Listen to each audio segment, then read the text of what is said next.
Oke, baik.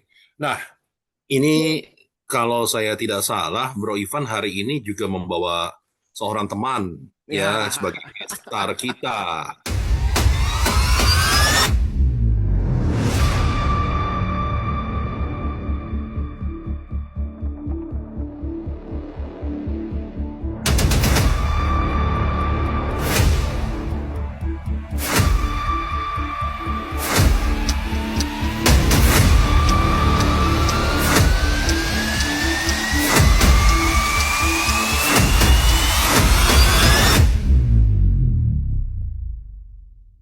Yang kalau boleh saya dapat datanya nih, dapat bocorannya, namanya seorang praktisi dan konsultan HR. Nah, mungkin Bro Ivan boleh memperkenalkan sedikit tentang bintang tamu kita malam ah, hari ini. ini teman baik saya. Beliau ini orang yang cukup mengerti dan cukup memahami. Kita sudah berapa tahun ya? 10 tahun ada ya? Kurang lebih ya, sudah 10 tahun yang lalu. Dan saya mengenal Pak Arifin ini banyak jatuh dan bangunnya. Sehingga saya juga melihat bahwa dia kayaknya bolehlah eh, ada sesuatu yang akan dia bagikan. Nah, terakhir ini Bro Bro Arifin itu posisinya sebelum bergabung dengan kita adalah seorang apa namanya praktisi HR atau profesional HR di salah satu perusahaan dengan jabatan yang sudah di high level management. Nah, Wow, langsung aja ya, Bro luar biasa. Bro Arifin, silakan. Salam kenal dulu, Pak Arifin. Kenal Salam kenal semua. Pak Rizal dan semuanya, Ya, Pak Ivan dan Pak Steve. Suara saya terdengar dengan jelas? di saya jelas banget. Oke, sudah bagus? Bagaimana yang ada di Zoom? Sudah oke ya? Nampaknya oke ya. Baik, terima kasih atas kesempatannya. Saya merasa sangat sungguh terhormat ya dipanggil undangan oleh Pak Ivan dan Pak Dr. Stefanus Stein ya. Saya mau mungkin sedikit bercerita aja ya, sedikit bercerita melalui kalau misalkan tadi judulnya memimpin diri melalui refleksi hidup, ya kan? Saya akan coba cerita nih, akan cerita aja perjalanan hidup saya mungkin ya, sampai dengan akhirnya saya menjadi seperti saat ini. Mhm. Mungkin nanti bisa dimaknai ya, ada refleksi dan lain sebagainya gitu kan ya. Kebetulan, ya kan, kebetulan saya memang lahir dari keluarga yang sederhana, yang memang mungkin kalau boleh dibilang kesulitan dalam finansial gitu kan ya, sehingga saya harus berjuang gitu kan dari kecil. Saya sudah ditinggal sama ayah saya kelas 5 SD ya, jadi saya harus berjuang untuk diri saya sendiri khususnya gitu kan ya, karena ibu saya hanya seorang penjahit ya, ibu saya hanya seorang penjahit, di mana pada saat itu ketika ayah saya sudah meninggal, saya harus bisa menghidupi keluarga. Jadi nanti mungkin bisa dikaitkan dengan makna dan refleksi diri gitu kan ya. Semoga saya kuat untuk menyampaikan ini. Ibu saya selain penjahit juga membuat kue ya, yang dimana kue tersebut harus saya jual, harus saya junjung di kepala saya untuk keliling di, boleh dikatakan, di kampung-kampung gitu kan. Itu yang apa ya, saya memaknai diri saya harus berjuang gimana caranya supaya hidup saya bisa layak, keluarga saya bisa hidup layak gitu kan, Mhm. sampai akhirnya saya jualan koran, saya pedagang koran asongan. Kalau tadi boleh cerita sama ada sedikit cerita sama Romo, kalau teman-teman tahu daerah Tangerang itu ada namanya daerah Cikokol. Mhm. Itu saksi bisu saya sebenarnya. Saksi bisu saya jualan koran dari SD sampai dengan kelas 3 SMP. Di mana pada saat itu saya sudah tidak lagi meminta uang kepada orang tua saya, karena which is itu hanya ibu saya ya yang tidak bisa membiayai saya, dan saya harus berjuang. Alhamdulillah SMP saya dapat beasiswa, saya bisa eh, dari hasil jualan koran saya itu saya bisa kursus. Saya bisa kursus bahasa Inggris, saya bisa kursus sambil berjalan cari kerjaan karena memang tidak bisa kuliah ya. Jadi selesai SMA itu saya 97 saya cari kerjaan. gitu kan ya. Karena saya tidak bisa melanjutkan kuliah pada saat itu sebenarnya harusnya dapat di salah satu universitas negeri, namun di luar kota. Pada saat itu saya tidak bisa ambil karena saya harus mendampingi ibu saya. Maaf, saya sudah bilang tadi sampaikan. Luar biasa ya Ihsannya. Nggak masalah, Pak Arifin. Jadi suka tidak suka, mau nggak mau, saya harus kerja dulu. Saya kerja mulai dari data entry dan lain sebagainya sampai akhirnya saya masuk sebuah perusahaan Poltindustri, di mana itu adalah perusahaan terintegrasi ya dari hulu ke hilir, dan saya di sana kurang lebih 11 tahun. Hmm. Di situ saya belajar banyak dan disitulah mungkin titik balik saya untuk saya bisa terus berjuang sampai saat ini gitu loh. Banyak pelajaran sih yang saya ambil pada saat saya sudah mulai bekerja, ya kan. Pelajaran-pelajaran yang memang mungkin dari apa bilangnya anggota ataupun anak buah sampai dengan akhirnya memiliki anak buah. Pada saat menjadi anak buah itu banyak mungkin nasihatnya sangat apa namanya, mungkin pembelajaran-pembelajarannya yang diberikan oleh atasan-atasan saya itu, di mana ada yang baik dan ada yang tidak baik. Di situ saya merasa bahwa ada sesuatu yang memang harus saya ambil, yang saya mungkin menjadi panutan saya, gitu kan. Ada juga yang mungkin saya merefleksikan diri saya ketika nanti saya menjadi seorang atasan, saya nggak akan bersikap seperti itu, gitu. Itu yang terus saya tumbuhkan, gitu kan ya. Mulai di boleh dikatakan dipindah-pindah tempat lah ya, dari mulai di ngurusin accountingnya, lalu saya dipindahkan menjadi IT, terus saya dipindahkan lagi menjadi di tempat organization development atau di training. Pada saat itu mungkin kalau saya berpikir buruk gitu kan atau bersikap negatif, saya mungkin berpikir kenapa saya harus dibuang ke departemen yang lain. Tapi semua itu alhamdulillah saya ambil positifnya. Saya terus banyak belajar sampai saat akhirnya saya tahu sebenarnya pembelajaran untuk level-level yang tinggi itu seperti apa sih. Itu yang akhirnya membentuk diri saya, yang menjadi titik balik saya harus bisa. Saya harus bisa untuk bisa mencapai titik tersebut. Gimana caranya? Saya harus belajar. Di situ saya banyak mengambil training ataupun kursus gitu kan ya, untuk bisa membekali diri saya sampai ke titik yang saya mau. Gitu.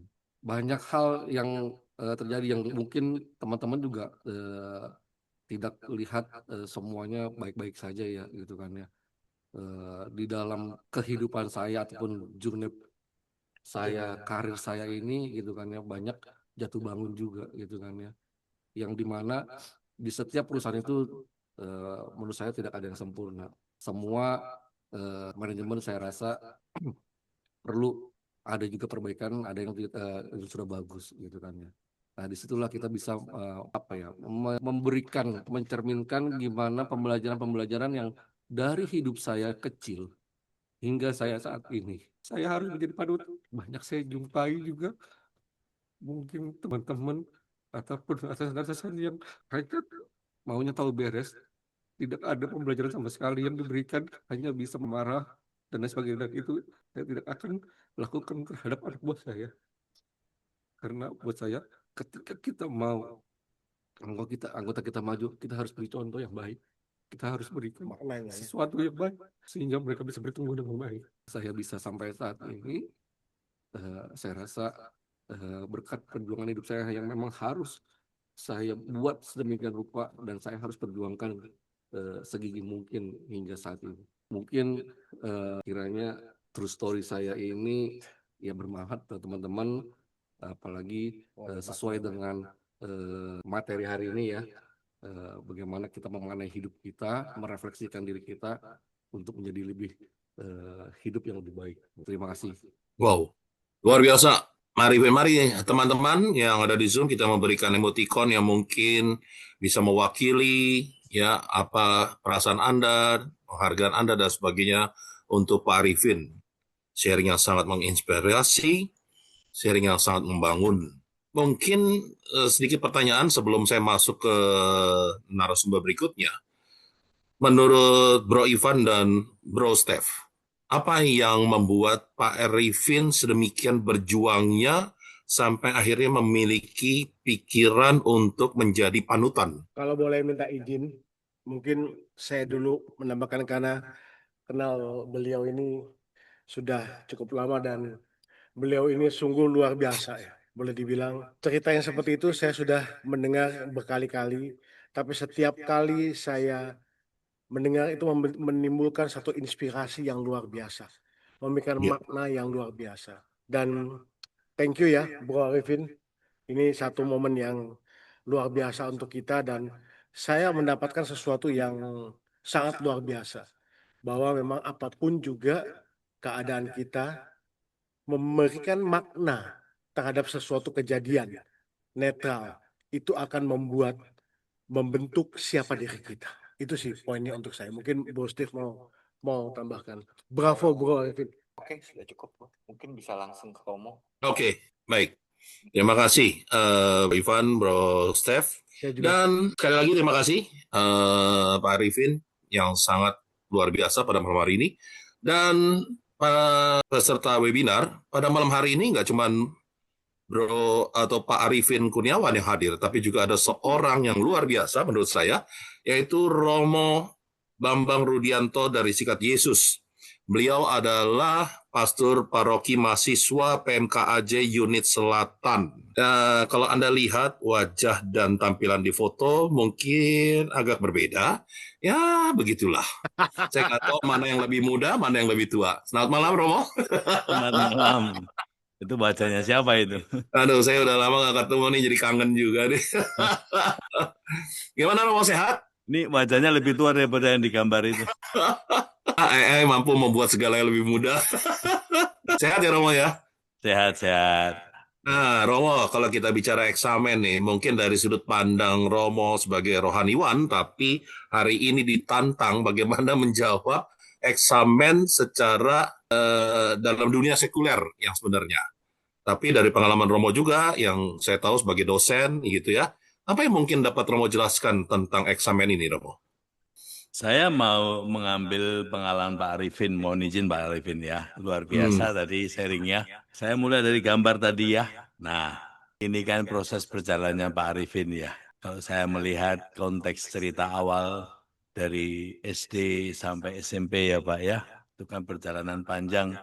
Ada banyak yang dipikul dalam hidup yang mungkin pada saat menjalaninya itu dialami sebagai beban ya. Tetapi ketika Pak Arifin menemukan bahwa ada sesuatu yang diperjuangkan, beliau menemukan yang namanya tujuan. Dan tadi Pak Ivan dan Pak Steph mengangkat tema memaknai hidup dengan suatu kemampuan refleksi. Saya ingin masuk di dalam dinamika lead to grow ini.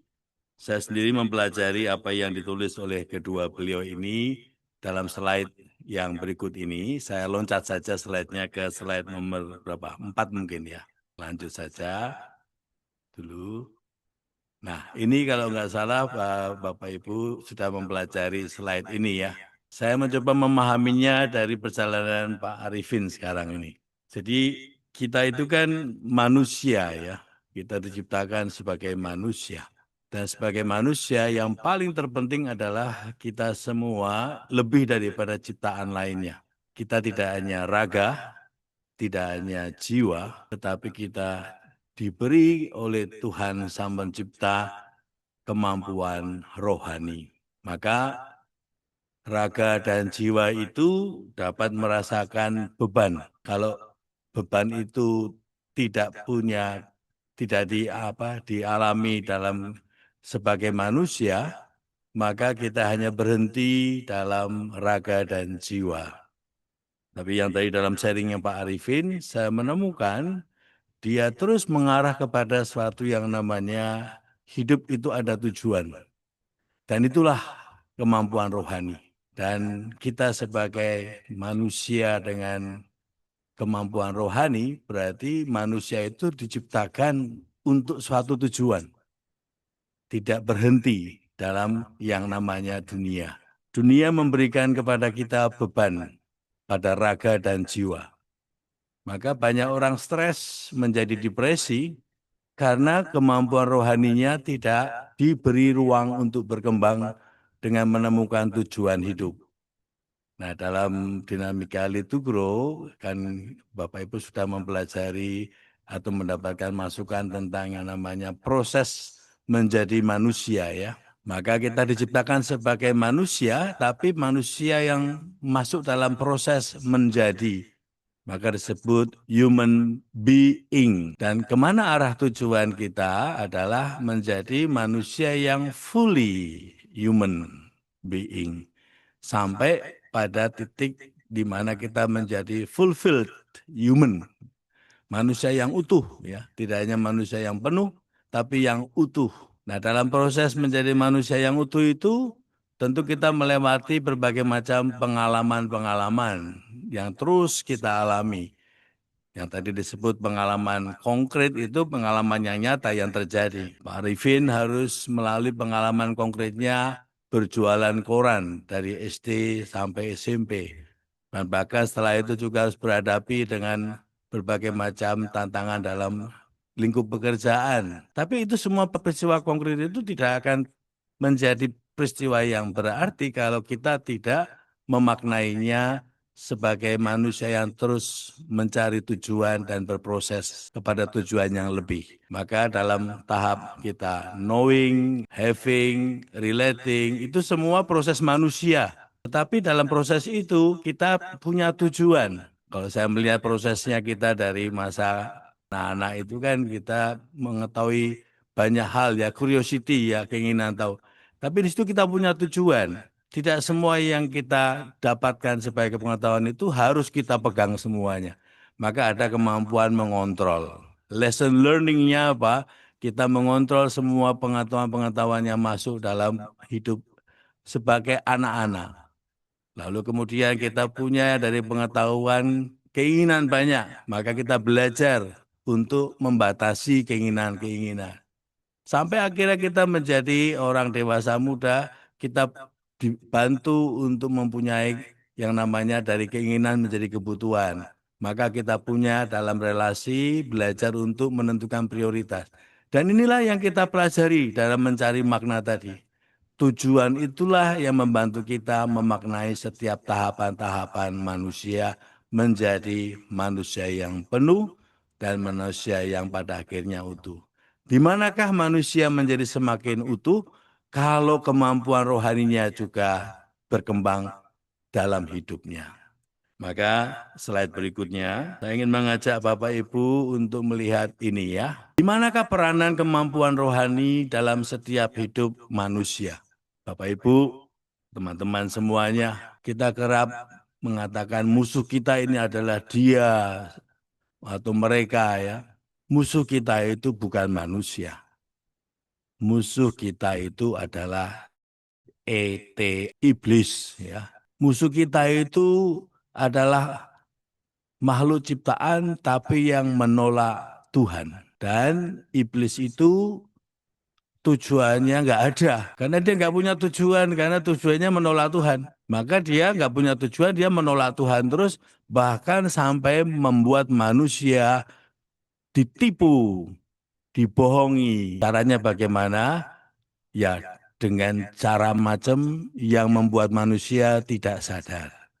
Nah, ini ada satu video kecil dari Bapak Kardinal, Uskup Keuskupan Agung Jakarta, supaya dia nggak ada videonya ya. Oke, videonya dilewatkan saja.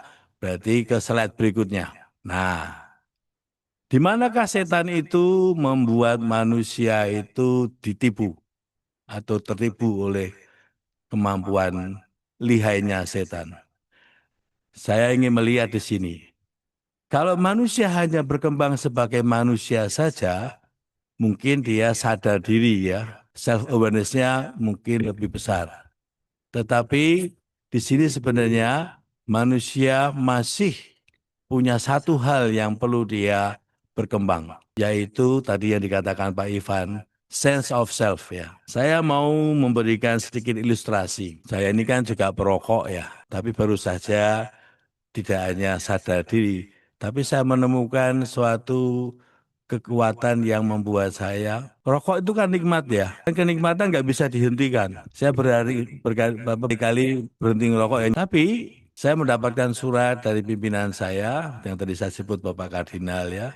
Dia mengatakan semua dan semua pimpinan karya diminta untuk memperhatikan situasi negara kita yang sedang dalam situasi kesulitan pangan dan juga global ya. Dan diharapkan semua punya ketahanan pangan.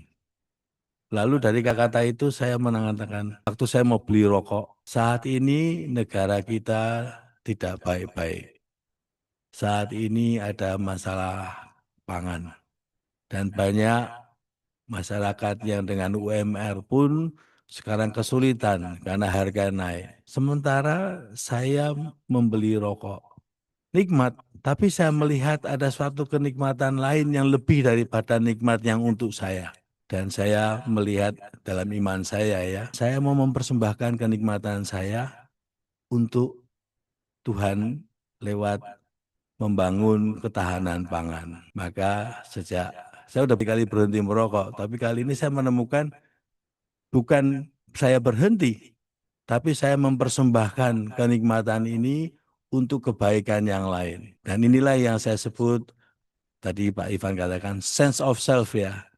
Dan itu adalah suatu kemampuan rohani. Dan inilah yang saya sebut sebagai eksamen yang tidak hanya reflektif, tapi eksamen yang kita punya kebebasan batin untuk sesuatu yang lebih. Maka kalau kita masuk dalam tema eksamen malam ini, eksamen itu harus berani sampai pada tahap yang lebih dari manusia, yaitu yang mengatasi diri, yang melihat lebih luas lagi. Dan kalau kita melihat lebih luas lagi, berarti lihatlah Tuhan ya. Dan kalau kita melihat Tuhan, berarti melihat semua ciptaan, demi kebaikan semua ciptaan. Kita sadar tentang apa yang kita butuhkan, tapi itu enggak cukup. Kalau kita mau lebih lagi berkembang sebagai ciptaan yang melihat tujuan hidupnya tidak hanya diri, tidak hanya sesama. Tujuannya adalah untuk kemuliaan Tuhan. Maka di sini saya sebutkan dalam slide itu ada yang namanya self-awareness, ada di atasnya adalah kemampuan rohani. Semakin kita masuk ke ranah rohani, maka eksamen kita pun semakin melihat lebih luas lagi. Saya mau izin lagi kepada Pak Arifin ya. Tadi saya mendengarkan ceritanya Pak Arifin, saya melihat, saya yakin dalam perjuangan Pak Arifin itu pasti doa punya peranan besar.